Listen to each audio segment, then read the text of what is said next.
Welcome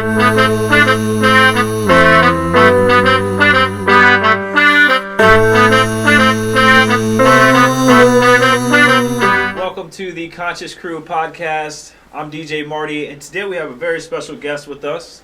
I would like to welcome Jordan here from DesMoines Music Coalition. Thanks for having me, man. Yeah, thanks. Nice to see you again. Yeah, you too. It's been a lot of opportunities coming since I met this guy. Yeah, I stay busy. Yeah, we do.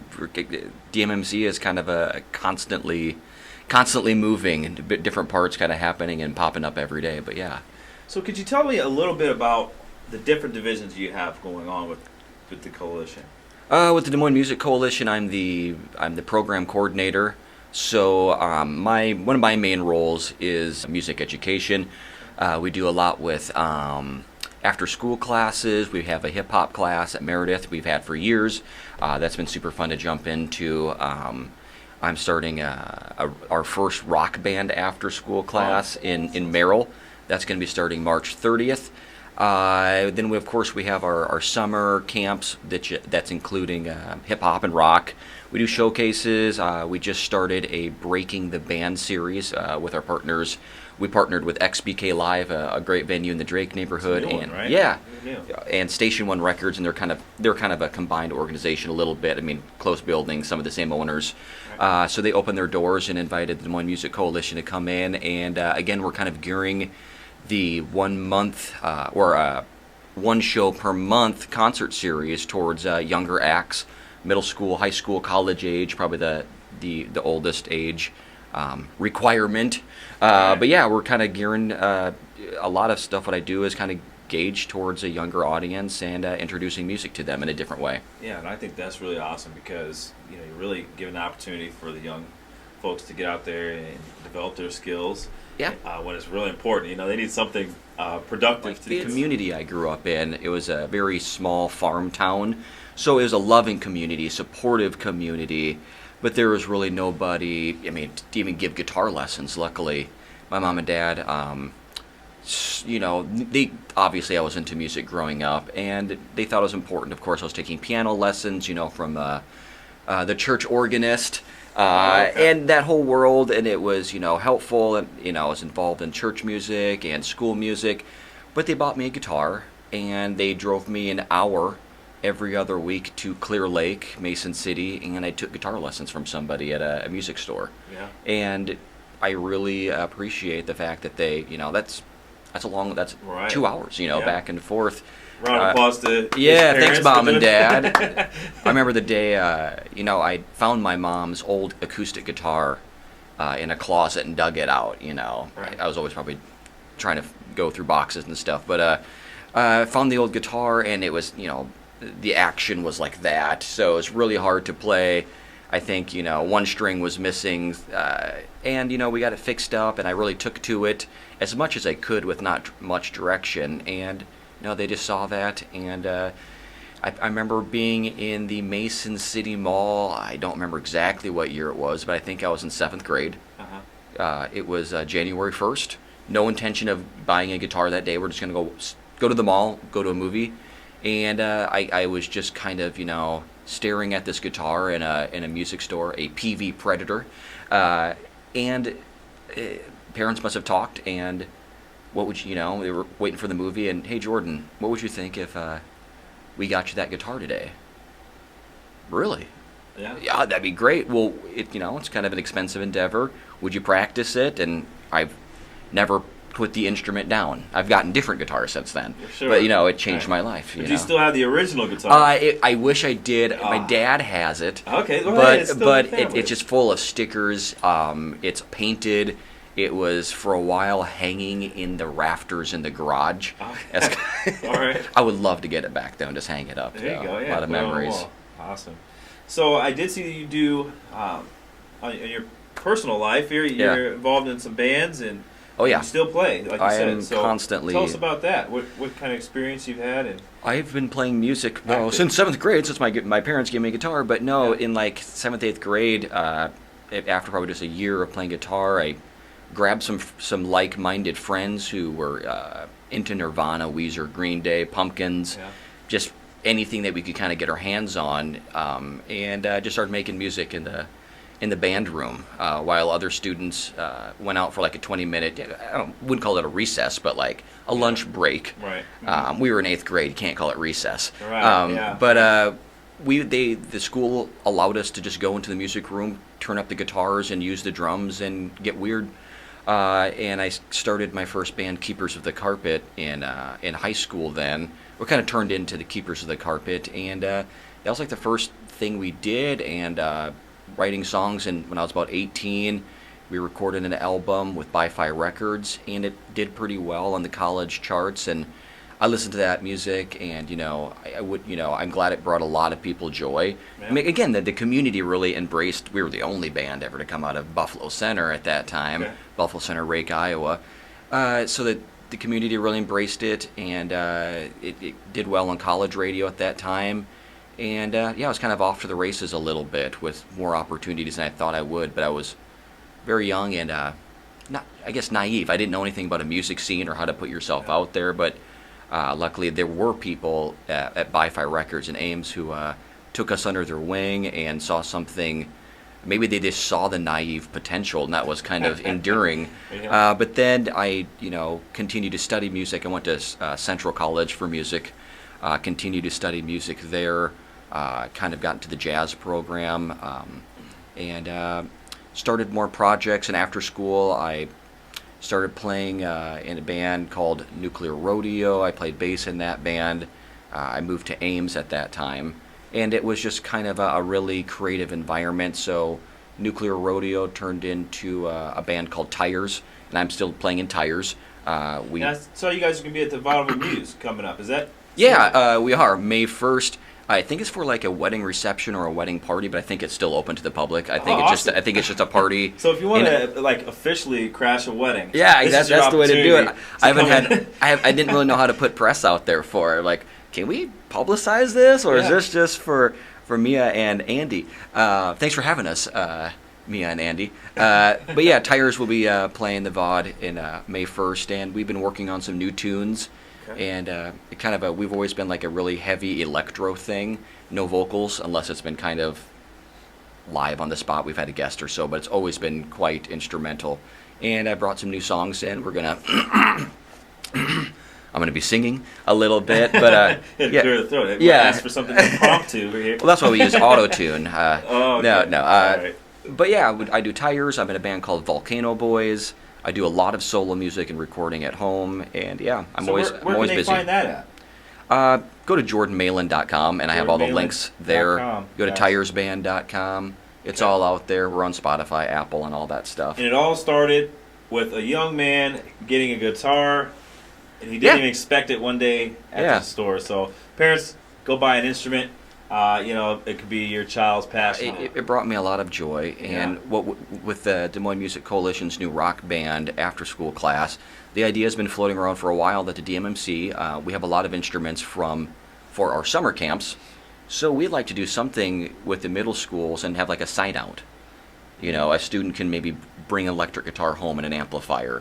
Oh, awesome. And because, the way I see it is, it's an after-school class. That's probably not the place. We'll do our best, of course, to teach someone an instrument, but we can't sit down with each individual student and go, here's how to tune it, here's the D chord, here's the A chord. But if you're passionate about it and you're just interested, take it home. Right. We'll give you YouTube links on how to tune it.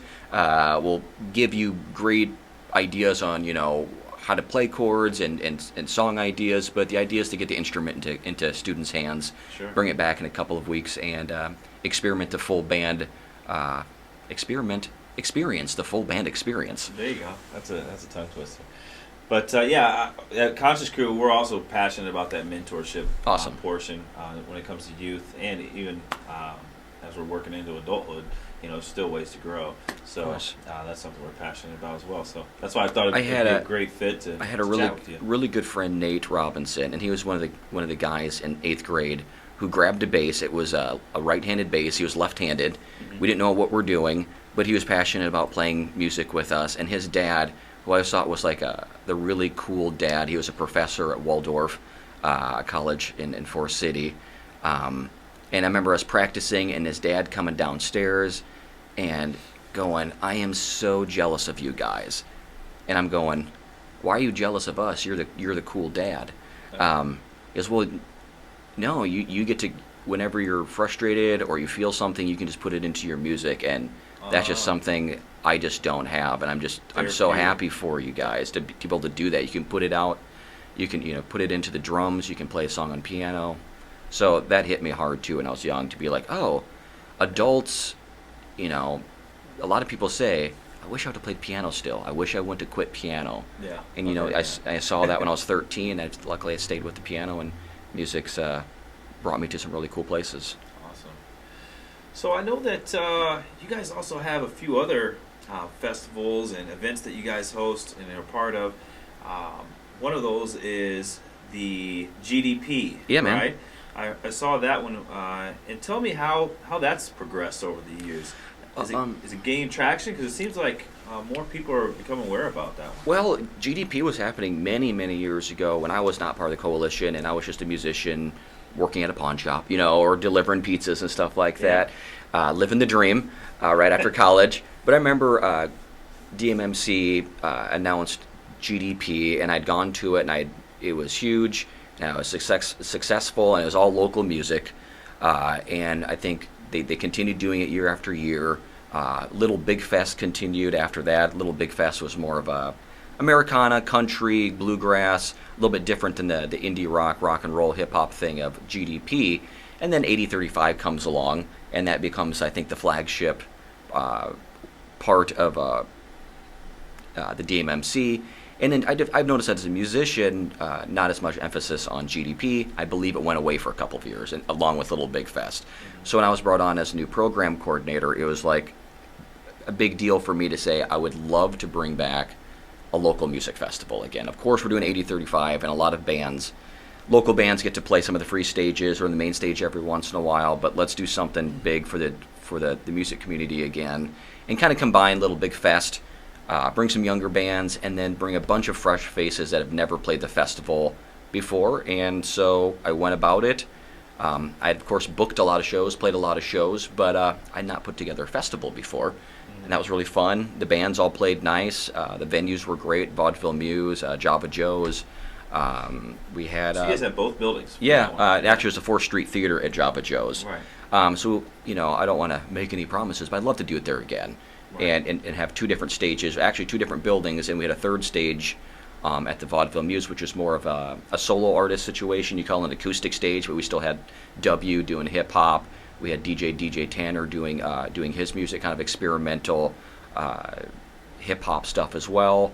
Then downstairs it was punk, metal, hip hop. We had Americana. We had great indie rock at 4th Street Theater, and it was just there was no barriers for genres. It was everyone mingling, everyone supported each other. That's the awesome. The rock people were hanging out at the hip hop show, and it was just a nice experience that all the different musicians and the bands that I reached out to came and all supported each other, and that was just, in my opinion, just the tip of the iceberg as far as the talent in Iowa. Right. So I can't wait to do it again next year. Awesome. I'm glad to hear that it's still alive, and you guys are going to stick with it. It's always great when you can provide platform for artists, and we know that a ton of work goes into that, and putting that those types of events together, and just it was a lot of work. Yeah.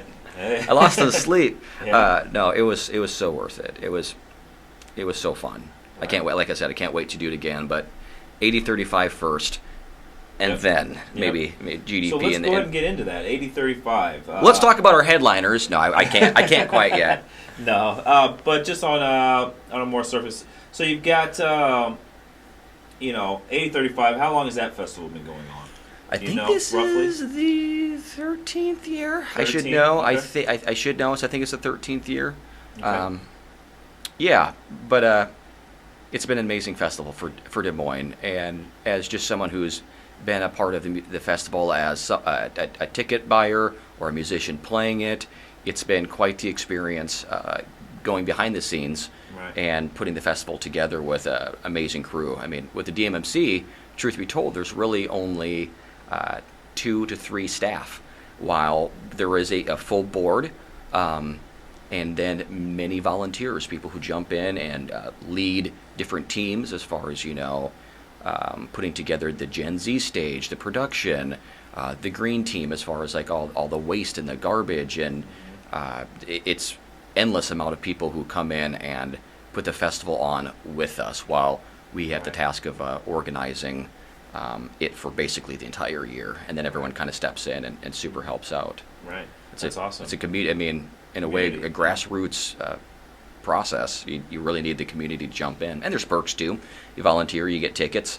You volunteer, you get the inside details. But it's a cool experience working with all those people. And for the last year, I've been much more involved than I was last year. Let's say that much. Okay. It's been really cool to be, like I said, be behind the scenes more.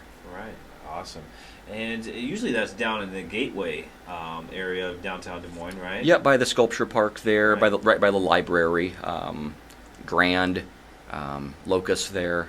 Beautiful area. Yeah, I we're think excited. It's a great space to have that festival. I know they have like the art festival there as well in that area, but yeah, that's I really enjoy going down there and checking that out. I've always enjoyed it. I've always said it's my favorite time of the year.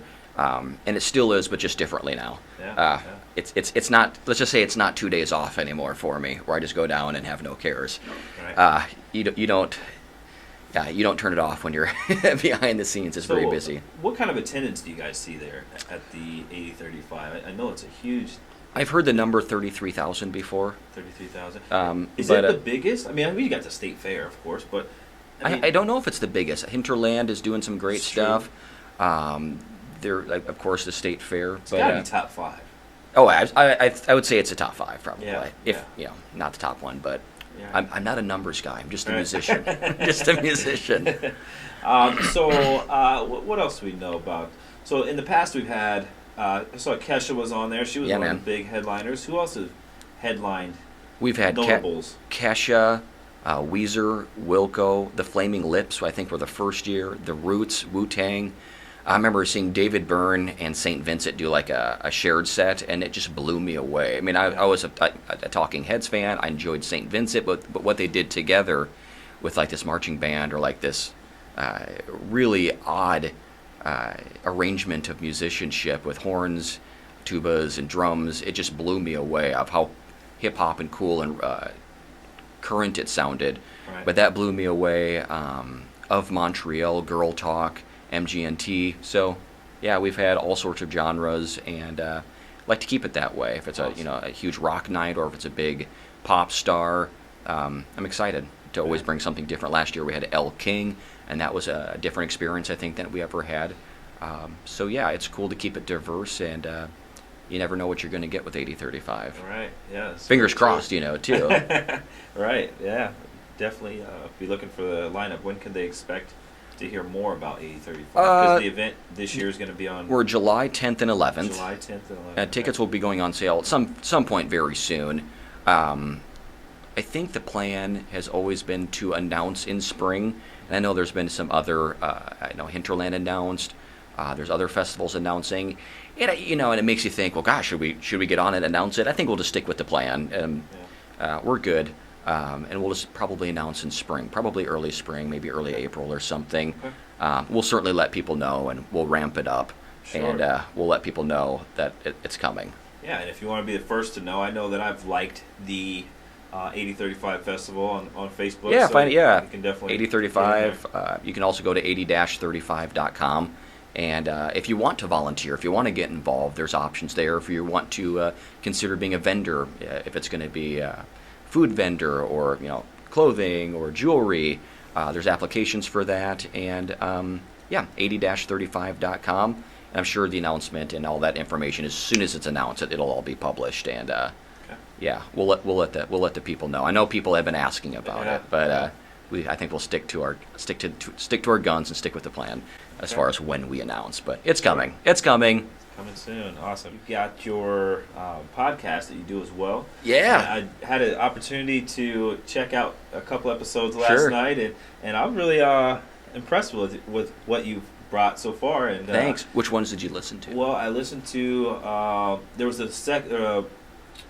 3. There was 3 that were in a series. Oh, okay. What were like those? the GDP Yes. concert series stuff? Yes.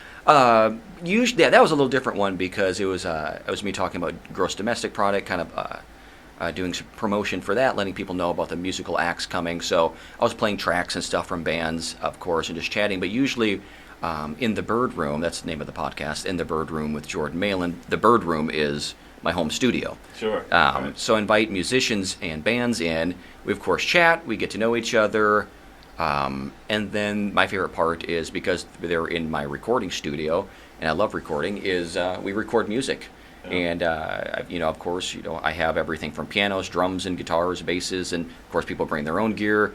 But that's the fun thing for me, is to engineer. We do it 2 to 3 songs. On a lot of it, many of the guests will allow me to collaborate, and after they leave, I put down my parts, and they hear it and go, oh, I've never heard a guitar on this song before. Yeah. So this is a really special version of each song. Or sometimes bands just come in and rip through 3 songs, and I mix it and I put it out with each episode. Yeah. Or someone might do an acoustic version of a song they've never done that way, and nice. It's always, it certainly helps me scratch that artistic and creative itch.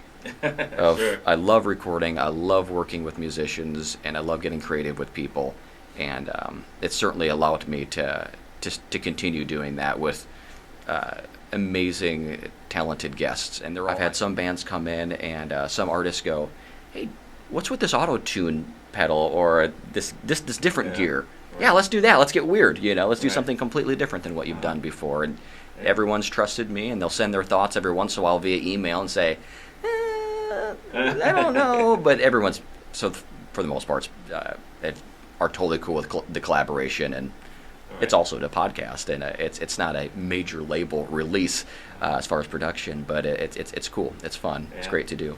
Nice.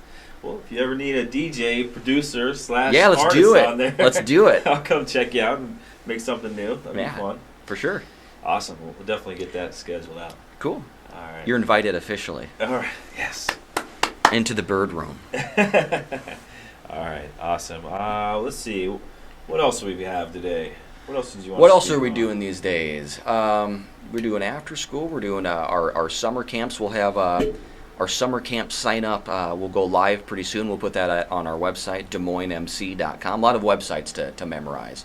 DesMoinesMC.com. We'll try to run these on the bottom, so maybe it'll be easier for you to see. Right there. DesMoinesMC.com. Where our summer camps are basically for middle school, high school students. Again, it's like the after-school programs are a little bit more, I think, educational. We learn a little bit more history, recording techniques. It's a little bit more personal because it is right after school. It's in a classroom. While the summer camps are definitely more performance-based. Right. Kids show up. We have a concert at the end of the 2 weeks, and then we also perform at 8035. So summer camp is with the hip-hop and rock band. Sign-up will be coming out shortly. It's very affordable. I think $40 at the most, and it's 2 weeks.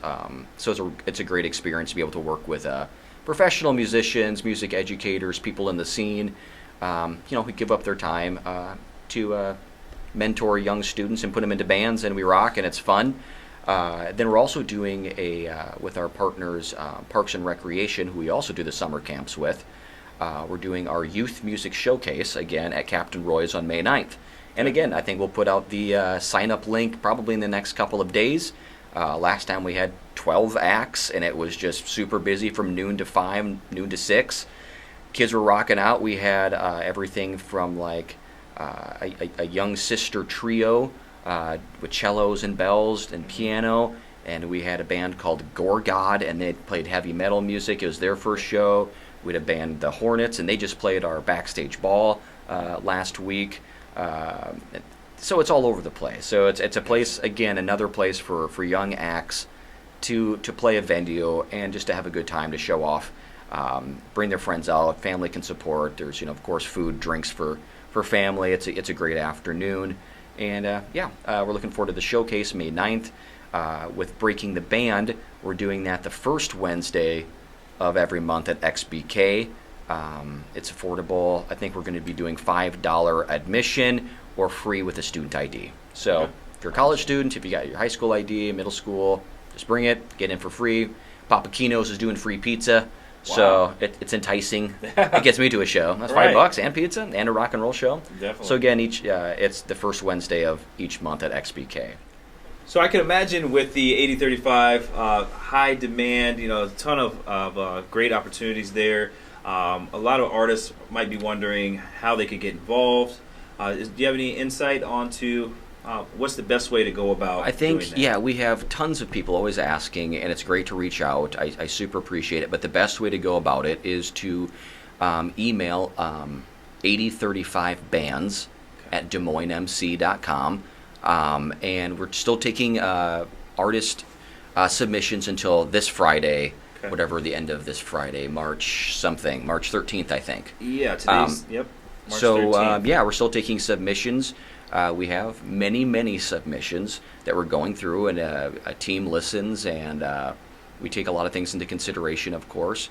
My prerogative, like what I did with Gross Domestic Product, is if I have the opportunity, I like to bring fresh faces to 8035 again. Locally, I'm talking about. Sure. And, of course, regionally, and, we're not going to have the same headliners, of course. But I'm a big fan of new bands getting a chance to play those stages. And then there's also very much something to say about bands who have played 8035 before, who continue to put albums out, who continue to do the footwork, and it's certainly not slamming the door in anyone's face. So the submission process is, like I said, going through all the bands, their music, what they've been working on. And I'm certainly not going to say, well, if you played 8035 before, you're not going to get to play. No, certainly not. But I would like to bring a lot of fresh faces to 8035 again. Right. But if you're interested, if you haven't submitted yet, or if you've reached out on Facebook or Instagram, please just email 8035bands at DesMoinesMC.com. And I'm sure, of course, we'll get you on that Google spreadsheet and give you a fair shot, just like everybody else. Awesome, cool. It's good to know that good new people in. And I can't submit my bands, so you'll be busy probably. Yeah, it was funny last year. We had a Youngblood cancel. His bus broke down. They were like in Chicago, and it was like 10:30, and main stage opens at noon, and we got to put something up there. And I had always joked, at the meetings, like, oh, why can't Volcano Boys play? Ha ha ha, Of course, we're not going to put, and I would feel terrible, and I will not do that, put any of my own music on stage, unless the people demand it. Then I will. But everyone looked at me, and they're like, no, seriously, can Volcano Boys play the main stage at noon? And I'm like, well, I'm working, our drummer's running tickets, our bass player's driving and picking up artists, so no, I'd feel really uncomfortable doing it. It was kind of like a spur of the moment, like, what are we going to do? And then I was like, I'm not sure if it was me, but we got the Maytags to come in and save the day. Awesome. They're so good. Yeah. And I believe that was the second time they have done that. When a major cancellation happens, they came and saved the day. Nice. So you never know if having a great local band that can fill in within an hour and a half probably too. Yeah. And of course, I would have loved to play the main stage at 8035. Not my prerogative, people. Right. But I would love to play other festivals, and I have played other festivals. But if anyone's out there listening, because my bands can't play 8035, or I choose not to even kind of have that discussion. Hinterland, looking at you, Mission Creek for next year. We'd love to play out, and I love playing concerts, and 8035 has always been such a special thing for local music, and of course I look forward to that each year, either as a musician, having the opportunity to play, or watching peers play those stages. Right. So it is a special thing for local music as well, and I'm very excited to invite some new bands, and we'll see you July 10th and 11th for all of that. Okay, yeah. And we'll announce soon. Looking forward to that, yeah. But also wanted to let folks know about our Conscious Kickback this Friday, March 13th at Vaudeville Muse. Again, we have a great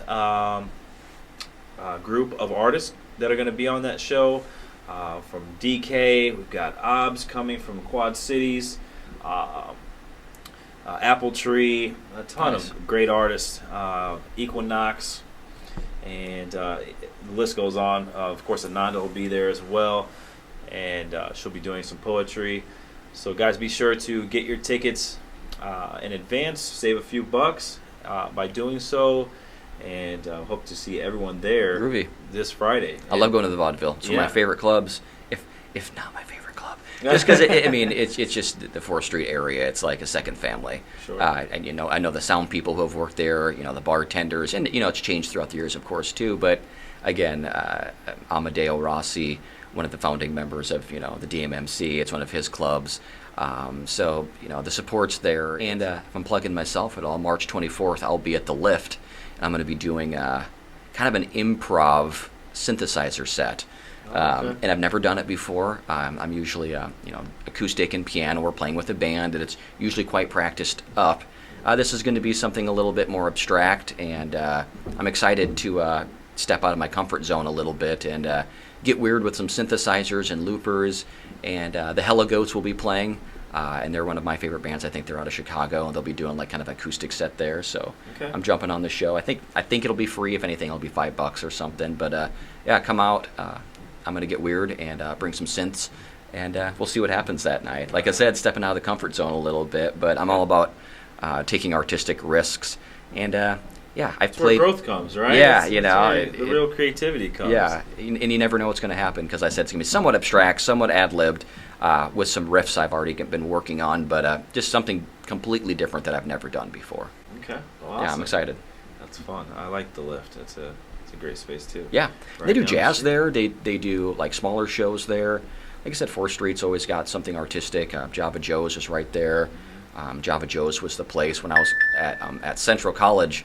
That was the place for me.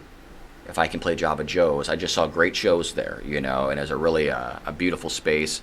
And now they've opened up the 4th Street Theater back there, so there's always something happening. And that's just one central point in Des Moines downtown. The Drake is doing good stuff. We have Lefties. We've got XBK all over the place. Woolies in the East Village. So it's all over the place. There's always a place to find music. Ingersoll with the Greenwood, Star Bar, Yacht true. Club. True. All sorts of genres, all sorts of stuff going around in Des Moines. And the more that I can get involved, or the DMMC can get involved and give other artists a platform as well, it's all good. It's not a competition. It's all about supporting each other and supporting the Des Moines music scene and the Iowa music community. That's huge. There is enough around, if you're willing to work for it, work for your fans. Yeah, man. Release the content. Like you said, it's not a competition.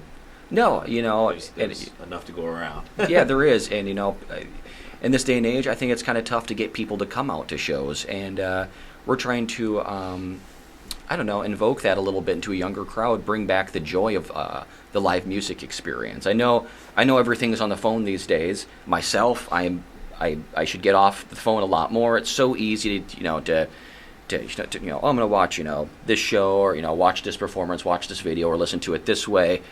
Guys, get out there. Go to some shows. It is real. It's a real life experience, and that goes to everyone too. Please start coming out to shows. There's great talent happening. There's local music happening. There's regional bands coming through, and there's always something to do. So, and it's weather's getting nicer. The parties are happening.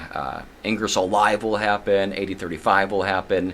It's going to be beautiful weather soon, so just hope to continue seeing people come out to shows. This is true.